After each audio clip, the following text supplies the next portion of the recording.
এই প্রচণ্ড গরমে রুটি তরকারি বানাতে তো ইচ্ছে করেই না, খেতেও ভালো লাগে না। তাই আজকে তৈরি করব পাকা আমের সাথে সুজি দিয়ে দুর্দান্ত একটা ব্রেকফাস্ট রেসিপি। এই রেসিপিটা হালকা মিষ্টি মিষ্টি খেতে, বানানোও কিন্তু ভীষণ সহজ। তার জন্য নিয়ে নিতে হবে প্রথমেই কিন্তু পাকা আম। আমি একটা বড় সাইজের পাকা আম নিয়েছি। এটার থেকে আমি আমের কাতটাকে নিয়ে নেব। বন্ধুরা, আজকের রেসিপি আশা করছি আপনাদের কাছে ভীষণ ভালো লাগবে। ভালো লাগলে প্লিজ একটা লাইক, শেয়ার আর কমেন্ট করতে একদম ভুলবেন না। আজকের বানানো এই টিফিনটা না সকালের ব্রেকফাস্টে তো খাওয়াই যেতে পারে, তার সাথে বাচ্চাদের স্কুল টিফিনের জন্য কিন্তু দারুণ একটা রেসিপি। বন্ধুরা, এই রেসিপিটা অবশ্যই আমের সিজন শেষ হয়ে যাওয়ার আগে একবার বানিয়ে দেখতে পারেন। তো দেখুন, এখানে আমি আমের মধ্যে থাকা কাতটাকে নিয়ে নিয়েছি। এইবার আমি এটা মিক্সির জারের মধ্যে দিয়ে দেবো। এখানে কিন্তু খুব বেশি পরিমাণে ব্যবহার করা যাবে না। 1 কাপ সুজির জন্য একটা বড় সাইজের আমের কাতটাই আমার লাগবে। তো এখানে এবার মিক্সির জারের মধ্যে দিয়ে দিচ্ছি 1 বাটি পরিমাণে সুজি। এখানে 200 গ্রাম সুজি আছে। আর দিয়ে দিচ্ছি স্বাদ মতো চিনি। আমটা কতটুকু মিষ্টি আছে সেই বুঝে দিয়ে দেবেন। আর সাথে দিয়ে দিচ্ছি 3 থেকে 4 টেবিল চামচ মতো ঘরে পাতা টক দই। টক দইটা দিলে এটা ভীষণ সফট হবে আর ভীষণ হেলদি হবে। তো দেখুন, এখানে আমি 4 টেবিল চামচ মতো প্রায় টক দই দিয়ে দিলাম। সামান্য একটুখানি জল ব্যবহার করব, কেন এখানে টক দইয়ের মধ্যেও জল থাকে আর পাকা আমের মধ্যেও কিন্তু জল আছে, তো সেটা বুঝে কিন্তু দিতে হবে। এবার মিক্সির জারটাকে ভালো করে ব্লেন্ডারে ব্লেন্ড করে নেব। এবার আমি দেখুন এখানে একদম স্মুথ একটা পেস্ট তৈরি করে নিয়েছি। এখানে কিন্তু এর ঘনত্ব দেখতে পাচ্ছেন, এর থেকে কিন্তু খুব বেশি পাতলা করা যাবে না।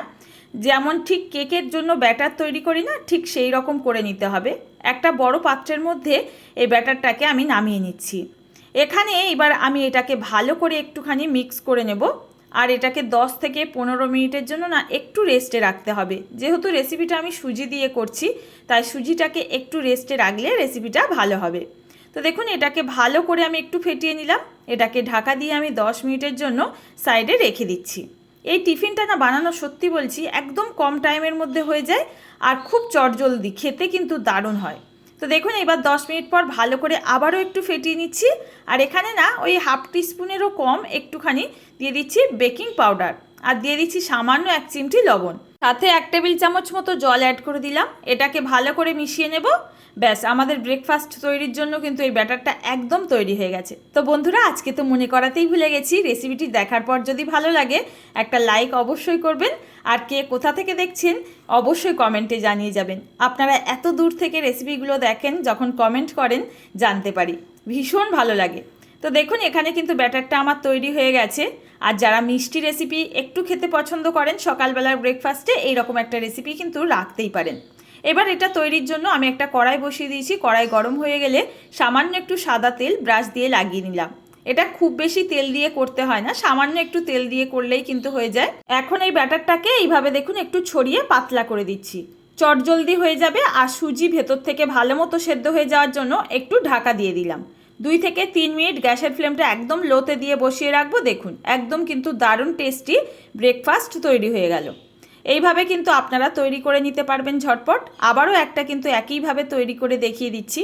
এটা না খেতে ভীষণ টেস্টি হয়, এর সঙ্গে আর কিচ্ছু লাগে না। শুধুমাত্র পাকা আমের গন্ধেই কিন্তু এই রেসিপিটি খাওয়া হয়ে যায়। আর যারা আম খেতে পছন্দ করেন তাদের কাছে এই রেসিপি কিন্তু দুর্দান্ত লাগবে। একদম সামান্য তেলে কিন্তু রেসিপিটা ভীষণ হেলদি হয় আর ভীষণ টেস্টি হয়।